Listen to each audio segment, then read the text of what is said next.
What's up, guys? This is Coach Grant with First Down Training, and welcome to another episode of our First Down Training show. Today, we're going to be talking about a topic that I'm pretty passionate about, and that's just who you are without football, right? So football, at the end of the day, that's what you do, not who you are. You need to be much more than just a football player, and today we're going to talk about some of the mistakes I've seen players make, some of the things that you guys can do to avoid those mistakes. Then we'll be getting into some current events. We're going to be talking about the Ohio State-Texas game and kind of the expectations that were put on Arch Manning, and then we're going to be answering some questions that you guys left on a previous episode. So for the last, I would say probably 5 years, every single post that we've put on social media, whether that's Instagram, TikTok, YouTube, etc., has really been just kind of football specific, right? We've talked about things here and there, especially on this show, different topics, but it's mainly been about, football this, football that, and I think that's great, obviously, but I think there's a lot more to life than just football. Obviously, I think pretty much anybody with a brain realizes that, and football at the end of the day is going to end for most of you. Whether it ends at the end of this year, maybe you don't play anymore, whether you're a senior in high school, you don't get any offers and you're just done. I hope that all of you can go and play in college for 4 years and then maybe that's when it ends, or some of you go play pro ball. I would love that for every single one of you, right? But you can't make football just the sole aspect of your life and kind of dictate your own self-worth based on the craft, based on the game, based on what you're doing every single day with football, because there's a lot more to it. So I'm aware that my platform, I'm very blessed, extremely lucky to be in the situation that I'm in, where a lot of young men follow our page, right? Where a lot of, whether it's middle school guys, high school guys, even some college guys that'll reach out to me, say hey, we watch your stuff, and even some people that play past that level, right? But I think I'm doing a disservice as generally just a person if that's the only thing that I use this platform to talk to. Obviously, we're going to relate all the stuff that we're going to talk about in this video to football, how it's going to make you a better football player, but really just a better man. And I think that that's something that's lost, especially in kind of the whole content creation world. I think everybody is just, trying to push an agenda, and that's cool, and that's great, and that's, what you want to talk about. And most of you guys tune in, I would say all of you tune in for football advice and things about football. So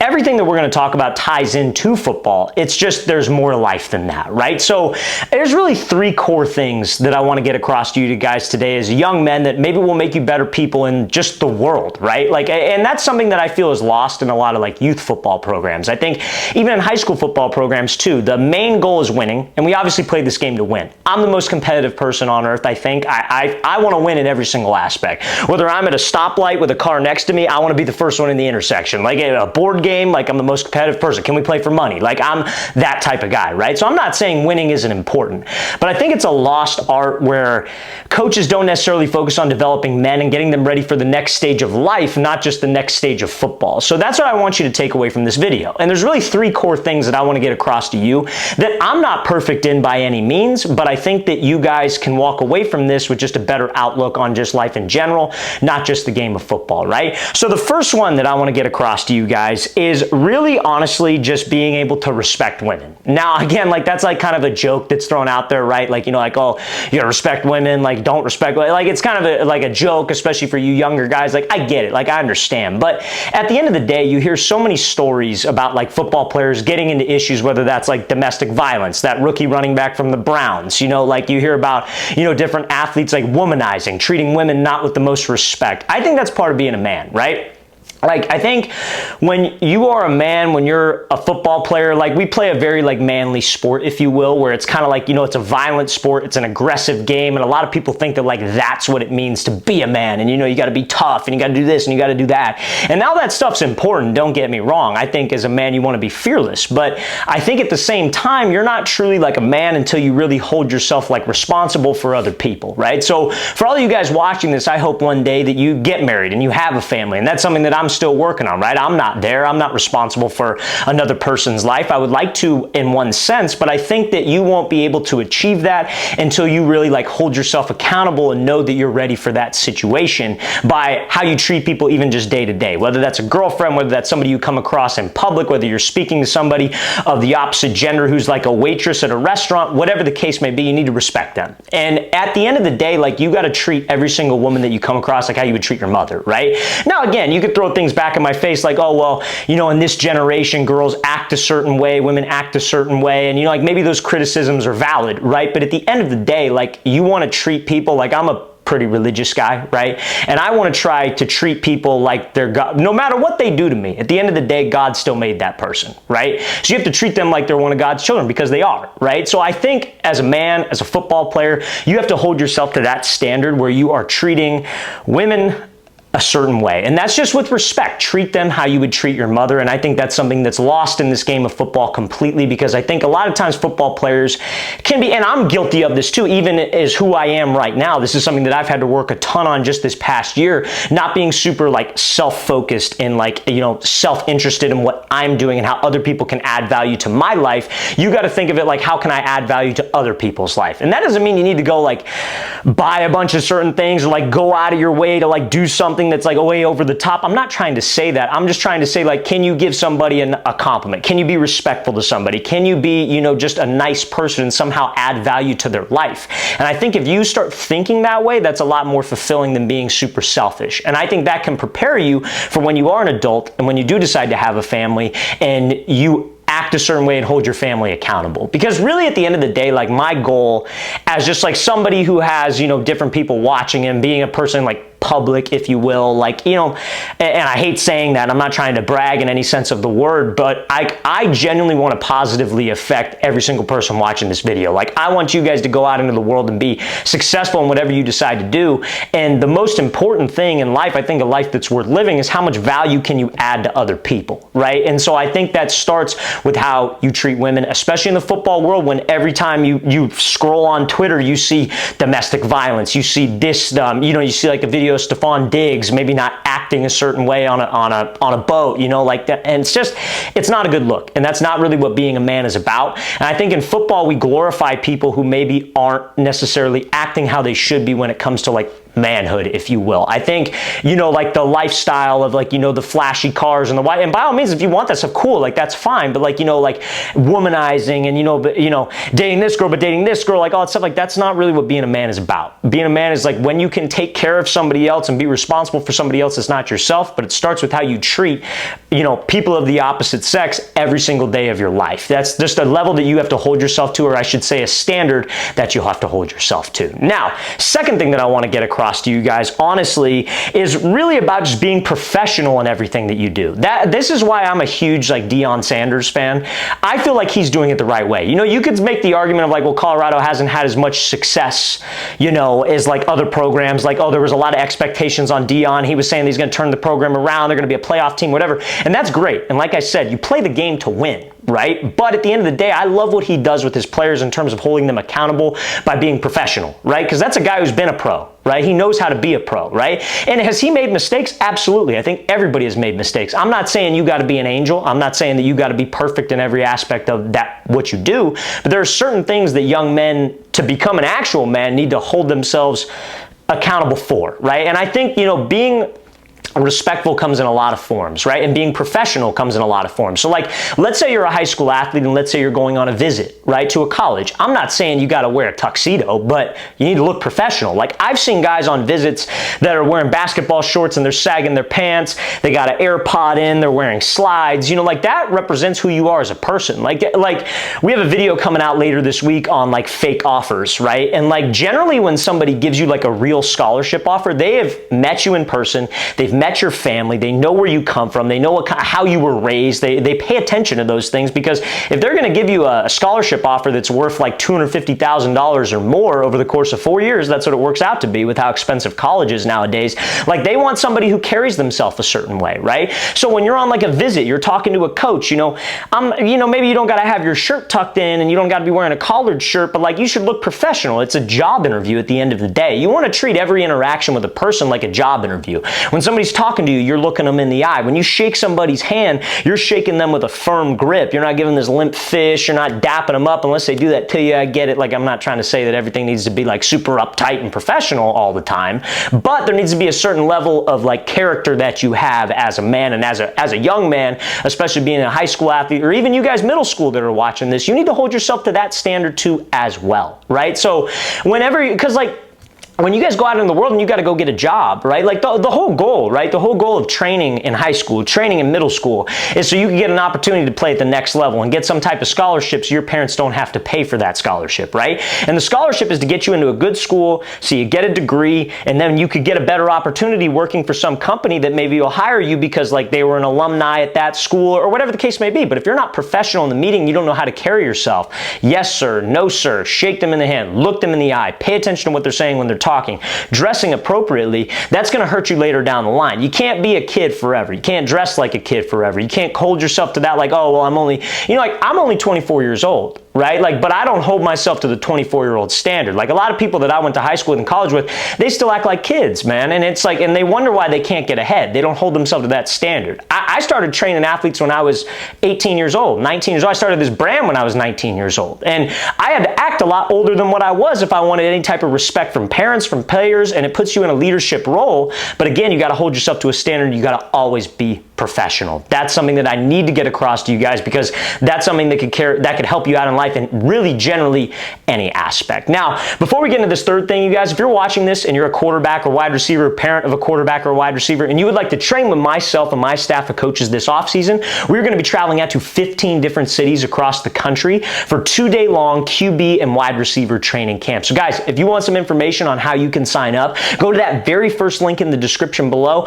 Next camp that we're having is going to be in San Francisco, California. Then we'll be heading out to Orlando, Florida, Phoenix, Arizona, Columbia, South Carolina. Then after that, we'll be coming out to Seattle, Washington, Oklahoma City, Oklahoma, Nashville, Tennessee, Milwaukee, Wisconsin, Austin, Texas, Atlanta, Georgia, Denver, Colorado, Columbus, Ohio, Boston, Massachusetts, Salt Lake City, Utah, and finishing it off in Los Angeles, California. So guys, we started taking signups for this about a month ago, and we're getting a ton of signups. We're getting signups faster than what we've done in any year past. So guys, if you want to come train with us, make sure you take advantage of the fact that we have spots open because they will fill up. So again, guys, very first link in that description below, that's where you can find all the information there. Now, the third point that I want to get across to you guys, fellas, is you got to set the example in everything that you do, right? Like, so I did a training with a team, like a youth tackle team, right? And so like, I go out to the field, everybody's super pumped, everybody's super excited, and I'm working with the quarterbacks, working with the receivers, and I got an opportunity to talk at the end of the practice. And these are all like 12-year-old kids, 13-year-old kids. Some kids on the team were like 11, 10 years old. Like it was kind of like two teams mixed into one, if you will. And, I got a chance to talk for a couple minutes at the end, and there was like any last words. And, I'm assuming most people expected me to talk about football and like skills and like working hard and all that stuff. And all that stuff's important, don't get me wrong, but I took the time to say, like, listen, at a young age, you need to understand that how you do one thing is how you generally do everything. And that's the standard you need to hold to yourself, right? So like how you handle your schoolwork, how you handle like, speaking to your parents, how you guys handle like daily interactions with people is generally how you do everything. So if you're cutting corners in school, like let's say you're a guy that's cheating, right? Off of the person next to you, you have a little cheat sheet and know all the secrets. We had a guy in high school who like was kind of smart, low key, but at the same time, like he had like an energy drink, and what he did was he printed out the answers and he put it on the back of the energy drink. So he was just looking at the energy, like, and again, like, smart idea, it's creative, but at the same time, you're cheating, right? So if you're cutting corners in aspects of your life, at the end of the day, that's how you're going to cut corners in this game of football too, right? Because that shows what kind of character that you have. So, like, I knew a guy, for example, he was a running back when I was in high school. He went to a big school called St. John Bosco, and he got in trouble. He was, like, committed to some school, some college, some D1 college. I forget the college right off the top of my head. But he got involved in this huge cheating scandal where they were cheating on finals. It was, like, 5 different people, all that stuff, and that reflects on his character. And guess what a lot of those schools did that offered him? They pulled the offer. They're like, we don't want no part of this kid. Yes, everybody makes mistakes, but we're not willing to risk this much money on a scholarship for a guy who maybe has these character traits. These are the, like, I guess you could say the consequences of your actions, right? So even little things, guys, like at your house, like when your mom tells you to put something away and like you put like 3/4 of it away and then you leave the rest. Like that's cutting corners. How you do one thing is generally how you do everything. And you need to make sure that every single aspect of your life, you're paying attention to details. You're paying attention to little things because those little things all add up to a big thing. I'm a believer there's no such thing as a little thing. right? Like a little thing that I do every single day to try to, help you guys out the best I possibly can. Like I don't got to sit through YouTube or TikTok or Instagram and respond to comments. You know what I mean? I get plenty of comments. We have plenty of people that follow us, but like that's a little thing, but that's not a little thing in my book. There's no such thing as a little thing because that's a way for me to connect with an athlete one-on-one who has a question, who has a comment. And those of you that watch our videos religiously and comment on our videos, you guys know the deal. I respond to every single comment generally. Like 99.9% of the time I will respond. And maybe I don't see everything at times, but I respond, or at least maybe like the message or whatever the case may be, because that's a little thing that I know as a direct, it's a direct replication of my character. That's the way I hold myself to that. And if I'm like, out at a park, I'm very, very blessed to be able to have people recognize me in public, right? And again, I'm not trying to brag. I'm very blessed. But if that person comes up to me and they want to have a picture, I don't care what I'm doing. I stop what I'm doing and I take the picture because that's a little thing, but that might have an impact on that kid to where he's like, great man, he was a really great guy. Maybe he starts watching the videos a little bit more. Maybe he takes away some advice like we talked in this video, and that's a positive effect I could have on that guy long term. But that's how I do everything. When it comes to little things at my house, when it comes to little things, in a relationship with somebody, I pay attention to those details. And that's the standard that I want you guys to hold yourself to. Because remember, how you do one thing is generally how you do everything. So guys, there's much more to this whole being a man of character, being a man of integrity than just the things that I listed. But these are things that I want to get across to you guys, because if you can start adding these things to your daily life, I feel like you're going to be not just a better football player, but you're going to be a better person. And that's ultimately the goal whenever you're speaking to youth, high school, or even college athletes. So that's all I'm going to say about that, you guys. So now, on every single episode, guys, we do, if this is your first episode watching, we do generally a current events. We'll talk about something that happened in the football world this past week, maybe a couple days ago, and then we answer some questions that you guys left on a previous episode. So fellas, we'll get to your questions. We're going to go over a current event, but if you have questions, don't hesitate. Post those in the comment section below. Like I said, I will respond, and I'll feature the best ones on our next episode of this show. So let's get into this first current event, you guys. So current event number one is obviously the big news of Texas Longhorns' first time shutout through 3 quarters since 2015. They obviously lost to Ohio State this past weekend, and everybody was bagging on Arch Manning. So I've said this before to people that are close to me. I'm not fully sold on Arch Manning. I didn't really get the Heisman hype. He's talented, don't get me wrong. I think his last name obviously has a lot to do with it. He does a great job of kind of downplaying that. Is more so hey, it's about how I play, not necessarily where I come from. And I think that's a perfect way to handle it.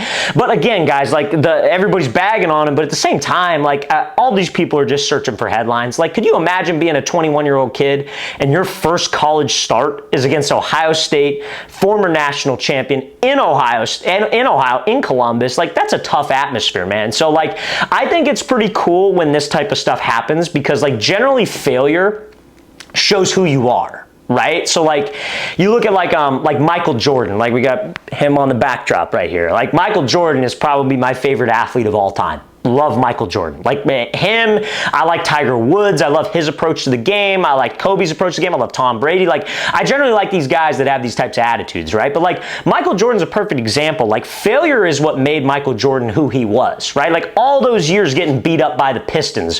What did he do? Did he just say you know what? I'm a good individual. I'm going to keep doing what I'm doing. I'm okay if I win the MVP. And no, he wanted to be a winner. He wanted to win championships. He wanted to go down as the greatest ever to do it, right? So what did he do? He got stronger. He developed a great system with Phil Jackson. He got a ton of team chemistry. He came back that offseason after a really, really tough loss to the Pistons in the playoffs. And then they came back that year and they whooped everybody, right? Same thing when he came back from baseball.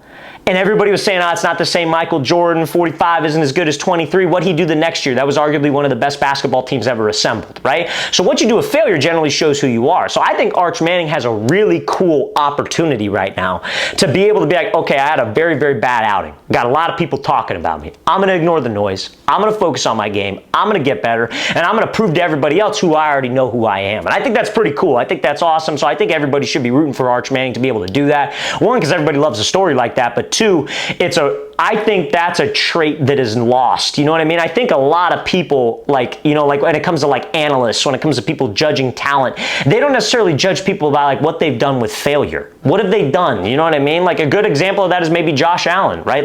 The dude was touted as he has really bad mechanics, really bad form. He's kind of a gunslinger. I don't know how he's going to be in the pros. So what do? Cleans up his mechanics, and now he's an MVP caliber quarterback, right? So it's just what you do with these bad situations kind of molds you into who you are as a person. So that's all I'm going to say about that, Because remember, what you do with one thing is generally how you do everything, okay? So now, guys, let's get into some questions that you guys left on a previous episode. Again, if you want to be featured on our next episode, don't hesitate. Post your questions in the comment section below. Let's get right into this. So, question number one from the guy that's a dude. Hey, coach, just curious if you have any tips for getting recruited to college football coming from an 8-man school. We're going to a lot of your camps and other national and regional camps. Help a lot. Thanks for all your advice, coach. Yeah, so if you play like 8-man football, 6-man football, obviously it's extremely hard to get recruited. I've worked with a couple quarterbacks that have gotten Division I offers from 8-man football, and it's extremely tough, and I'm going to tell you what they did. They had extremely dominant film. That's the key, because like a college coach, when he looks at 8-man ball, he's like, okay, it's not technically real football, like 11-on-11 football. And I'm not saying that as a slight to anybody that plays 8-man. Sometimes that's just the way it works out based on where you live, the school that you're zoned for, whatever. But you need to have really dominant film. Like, it needs to be clear that you are the best player on the field. Then you need to get out to camps, because college coaches are going to want to see you with their own eye. Like, is he just playing really bad competition, or is he really that good? So those kids, like, granted, they came from money, so they could afford to do a lot of this, but they flew all over the country, going to as many camps as they possibly could, interacting with coaches, promoting themselves on social media, reaching out to coaches, sending their film. And so, like, when they see the film, they're like, okay, it's 8-man. Come out to a camp. They go to the camp, they perform well. That's what creates interest. So that's the strategy that I would go about, and that's really the same strategy if you play at a small school. If you play at a small high school, that is the exact same strategy that you should adopt. So appreciate you asking that, man. Hope that was able to help you. Next question from the practical place. What do you think the majority of youth coaches' goals are? Winning at all costs or developing young boys to become men one day? Kind of builds off of what we talked about earlier, but when it comes to youth coaches, I think there is a big focus that shouldn't be.